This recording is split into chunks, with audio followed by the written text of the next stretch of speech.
Good morning my dear students. दोस्तों, हम लोग स्ट्रक्चर ऑफ एटम में इसके पहले के वीडियो में पढ़े इलेक्ट्रोमैग्नेटिक रेडिएशन के बारे में।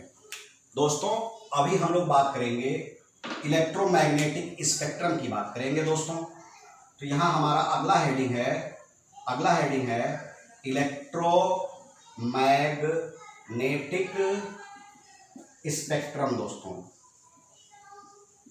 दोस्तों, जब हम बात करेंगे इलेक्ट्रोमैग्नेटिक स्पेक्ट्रम की, तो क्या होता है इलेक्ट्रोमैग्नेटिक स्पेक्ट्रम, मैं यहां लिख दे रहा हूं।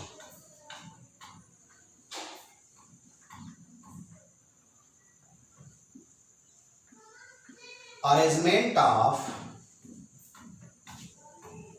Electromagnetic radiation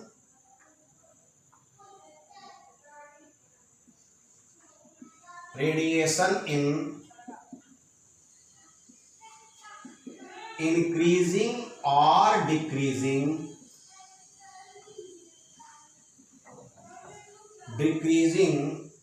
order of wavelength or frequency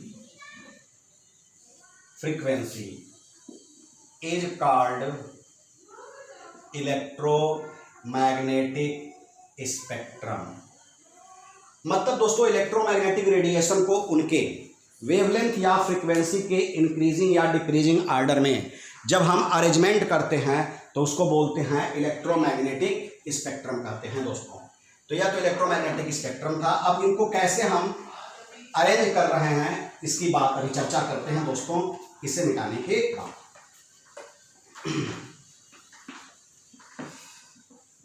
2 second.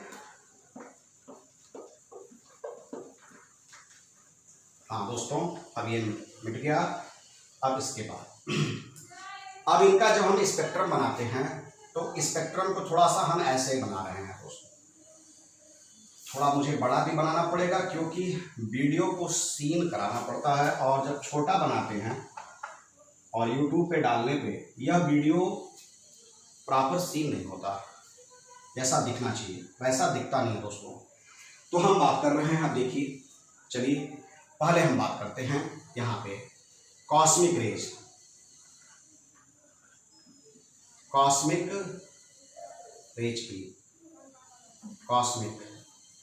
Cosmic rays हो गया दोस्तों। फिर बात करेंगे गामा रेज की बात करेंगे दोस्तों। फिर बात करेंगे एक्स रेज की बात करते हैं। फिर बात करेंगे दोस्तों विजिबल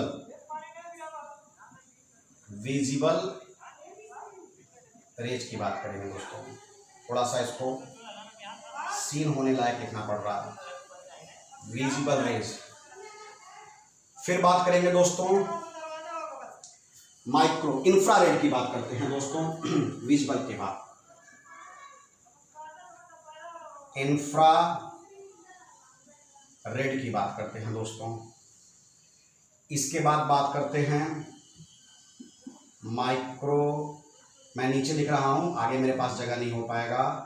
वेव की बात करते हैं, माइक्रोवेव की बात करते हैं। दोस्तों, एक सेकंड दोस्तों, यहाँ एक चीज़ और छूट गया, मुझे आपको बीच में थोड़ा सा रोकना पड़ेगा। एक्चुअली जगह को ध्यान में रखते हुए मुझे बनाना है। एक्सरे हो गया था दोस्तों, यहाँ अल्ट्रा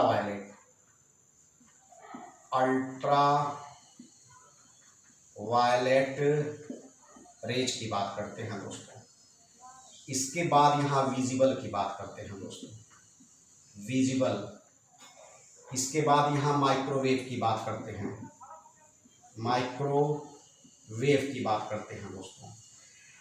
दोस्तों, माइक्रोवेव की बात हो गई, सॉरी इंफ्रारेड। हाँ, इंफ्रारेड की बात करते हैं। दोस्तों, इसके बाद बात करते हैं माइक्रोवेव की बात करते हैं दोस्तों। इसके बाद एफएम की बात करते हैं दोस्तों, इसके बाद रेडियो एंड टेलीविज़न वेव की बात करते हैं, टेलीविज़न वेव की बात करते हैं दोस्तों हम लोग इन वेव की बात कर रहे हैं। अब देखा जाए कि जब हम इनकी बात करते हैं दोस्तों तो कैसे होता है। देखो, जब आप इधर से इधर की ओर चलते हो दोस्तों, ऐसे चलते हो तो एनर्जी कम होती है, मतलब डिक्रीज एनर्जी। सबसे कम एनर्जी किसकी होती है? रेडियो वेव की। उसके बाद दोस्तों डिक्रीज फ्रीक्वेंसी भी सबसे कम किसकी होती है? रेडियो वेव की। लेकिन दोस्तों जब हम इधर से इधर की ओर चलते हैं तो इंक्रीज करता है, इंक्रीज वेव लेंथ। तो दोस्तों वेवलेंथ किसकी ज़्यादा होती है? तो रेडियो वेव की।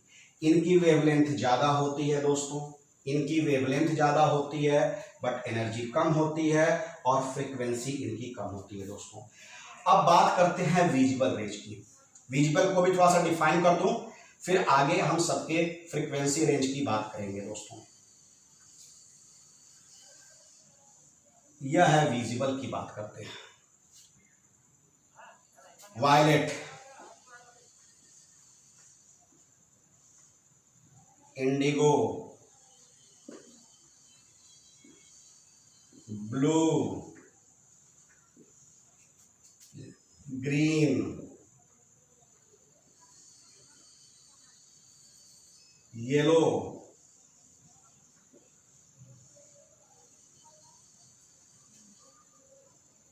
Orange, red.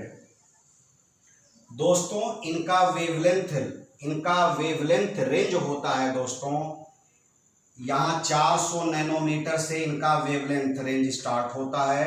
वेवलेंथ मतलब लेंडा की बात कर रहा हूं दोस्तों। और 700 या आप कहो 800 नैनोमीटर तक इनका वेवलेंथ रेंज दोस्तों जाता है। मतलब दोस्तों ये जो विजिबल वाले हैं इनका वेवलेंथ रेंज ऐसे 400 नैनोमीटर से स्टार्ट होता है दोस्तों और 700 से 800 नैनोमीटर तक यह वेवलेंथ रेंज जाता है दोस्तों। अब चलो भी इतना तो हो गया। अभी हम इनकी फ्रीक्वेंसी की बात करने वाले हैं। पहले मैं इनका एक छोटा सा ग्राफ बता दूं, कौन किस रेंज के वेवलेंथ में शो होता है या ये लोग किस रेंज में। अभी तो कॉमन बात बता दिया कि 400 से 800 के बीच में होता है, लेकिन कौन किस रेंज में होता है पहले उसका बता दूं दोस्तों। ये सब चीजें एक्चुअली थोड़ा डिटेल्स में हो रही हैं,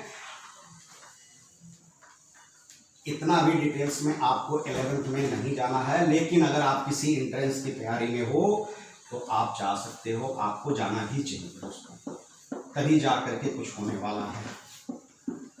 थोड़ा मुझे इसको मिटाने में टाइम लग रहा है। मार्कर कभी कभी बोर्ड के साथ दोस्तों चिपक जाता है और उसको फिर मुश्किल होता है इसको मिटाने में। चलिए कोशिश कर रहे हैं, एक अच्छी कोशिश हो रही है हम लोगों के द्वारा, बस आप पढ़ते रहिए। हाँ दोस्तों अब बात करते हैं, देखा जाए एक छोटा सा मैं ऐसे सर्कुलर ग्राफ बनाता हूं दोस्तों। इस सर्कुलर ग्राफ में देखा जाए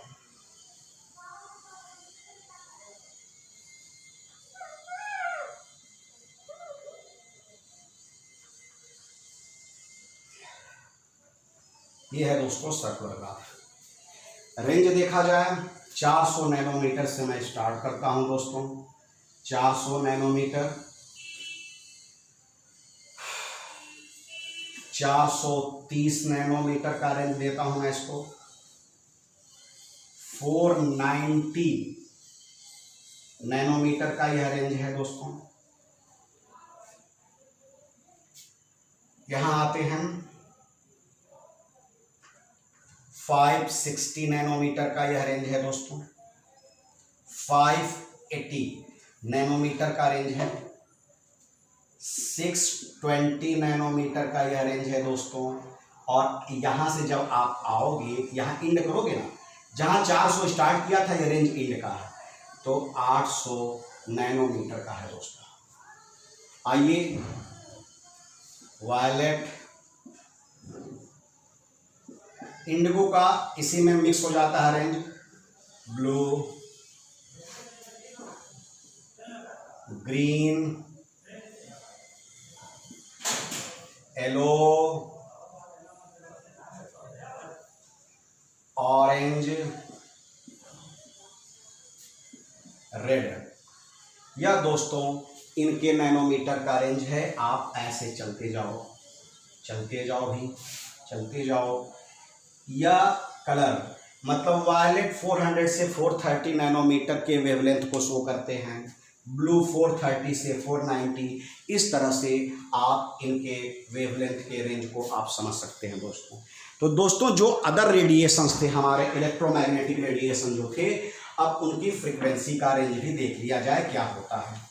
यहीं पे जो हमारे पास विजिबल के अलावा, जब आपको लेंथ पता हो गया, वेवलेंथ पता हो गया, तो फ्रीक्वेंसी आप निकाल लो। वही फार्मूला आपको है, आपके पास है, new equal to c/λ। c आपको पता ही है, स्पीड ऑफ लाइट होती है, और यहाँ से वेवलेंथ आपको पता हो गया। अब आप चाहो तो फ्रीक्वेंसी निकाल सकते हो दोस्तों। दोस्तों अगर बातें क्लियर समझ में आ जाए ना, तो चीज़ें आसान हो जाती हैं। चलो भी अब अगली बात करते हैं। इनके अलावा अब जो स्पेक्ट्रम हमने बताया था दोस्तों, उनका फ्रीक्वेंसी रेंज देखा जाए क्या है। फ्रीक्वेंसी रेंज, और यह हम लोग किस में पढ़ते हैं, हर्ट्ज में पढ़ते हैं दोस्तों। चलो भैया यहाँ पे कर लेते हैं। पहली बात करते हैं कॉस्मिक रेज की। कॉस्मिक के बाद करेंगे गामा रेज की। गामा के बाद करेंगे दोस्तों एक्स रेज की बात करेंगे। एक्स रेज की बात क्या करेंगे दोस्तों, अल्ट्रा वायलेट की करेंगे। अल्ट्रा वायलेट की करेंगे दोस्तों। अल्ट्रा वायलेट की बाद हम क्या करेंगे, विजिबल की करेंगे दोस्तों। अब इसी को मैं यहाँ उठा रहा हूँ। विजिबल के बाद यहाँ पे आते हैं, विजिबल के बाद हम करेंगे दोस्तों इंफ्रा रेड की।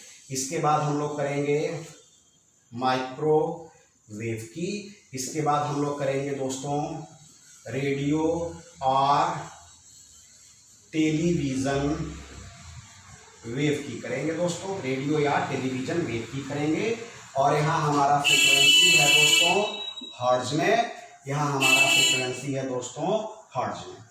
चलो भाई अब इसको देखा जाए कैसे करना होता है दोस्तों।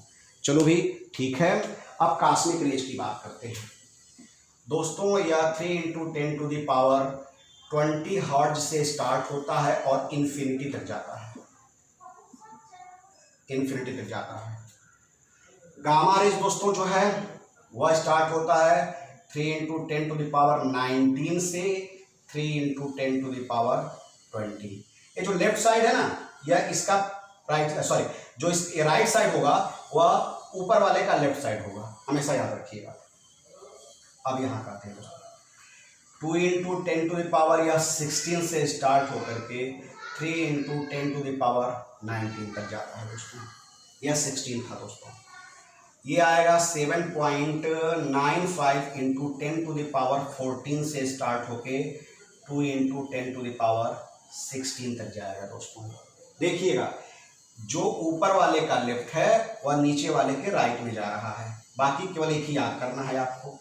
इनमें जब आप बात करेंगे दोस्तों, ये हो जाएगा 3.95 10⁻14 से स्टार्ट होकर के 7.95 10⁻14 तक जाएगा दोस्तों। चलो भाई कितना हो गया। अब इसके बाद आते हैं इंफ्रारेड की बात करते हैं दोस्तों। इंफ्रारेड की बाट करते हैं तो यह हो गया 5 × 10⁻11 से स्टार्ट होगा दोस्तों और जाएगा 3.95 × 10⁻14 तक जाएगा। यहाँ आइए माइक्रोवेव यह स्टार्ट होता है दोस्तों 1 × 10⁹ से स्टार्ट होकर के 5 × 10⁻11 पे जाएगा। और जब इनकी बात करेंगे दोस्तों 1 × 10⁵ से स्टार्ट होकर के 1 × 10⁹ पे जाकर के यह एंड करेगा दोस्तों। तो दोस्तों यह हमारा फ्रीक्वेंसी रेंज था, मतलब कि यह किस रेंज की फ्रीक्वेंसी शो करते हैं, इतना हर्ट्ज से ऊपर की। यह किस रेंज की शो करते हैं, इस हर्ट्ज के आसपास की। यह किस रेंज की शो करते हैं, इस हर्ट्ज की शो करते हैं। यह किस रेंज की शो करते हैं, इस हर्ट्ज की शो करते हैं दोस्तों। तो ऐसे हमारे पास यह फ्रीक्वेंसी का रेंज आ गया दोस्तों, यह फ्रीक्वेंसी का रेंज हो गया। तो अभी हम लोग जो पढ़ रहे थे इलेक्ट्रोमैग्नेटिक स्पेक्ट्रम, और ये सारे जो इलेक्ट्रोमैग्नेटिक स्पेक्ट्रम थे, जो रेडिएशन थे, स्पेक्ट्रम मतलब इनका अरेंजमेंट, और इसमें हम पढ़ते हैं इलेक्ट्रोमैग्नेटिक रेडिएशन का। तो ये जितने भी यहाँ इलेक्ट्रोमैग्नेटिक रेडिएशन यहाँ पे है 3, 2, 5, और यहाँ पे जो इलेक्ट्रोमैग्नेटिक रेडिएशन है दोस्तों, इनकी फ्रीक्वेंसी का रेंज हमने पढ़ लिया। इनके फ्रीक्वेंसी के साथ साथ हम लोगों ने विजिबल स्पेक्ट्रम को भी ओपन करके पढ़ लिया कि किस वेवलेंथ से किस वेवलेंथ तक उनका कलर काम करता है। फ्रीक्वेंसी निकालना होगा तो न्यू = c/λ से आप निकाल लेंगे। c पता है, स्पीड ऑफ लाइट होता है दोस्तों, लैम्डा मतलब वेवलेंथ। हाँ दोस्तों, एक वर्ड आ रहा था नैनोमीटर में, क्लियर कर दूं। 1 नैनोमीटर में होता है 10⁻⁹ मीटर दोस्तों। कहीं एंगस्ट्रॉम भी आता होगा तो याद रखना 10⁻⁻10 मीटर होता है दोस्तों। यह बेसिकली नहीं बताया जाता है, यह माना जाता है कि आप सब लोग पढ़े होंगे 10th स्टैंडर्ड में, बट मैं किसी दिन किसी लेक्चर में सारे यूनिट्स भी लिख दूंगा। अगर आपको आवश्यकता होगी, जब आप वीडियो देखिएगा तो आप बता दीजिएगा कि हाँ इस यूनिट की ज़रूरत है आपको, तो मैं अगले लेक्चर में इस सारे यूनिट्स को एक साथ लिख दूंगा दोस्तों। थैंक यू दोस्तों, best of luck, have a nice day, अच्छे से पढ़ना, थैंक यू।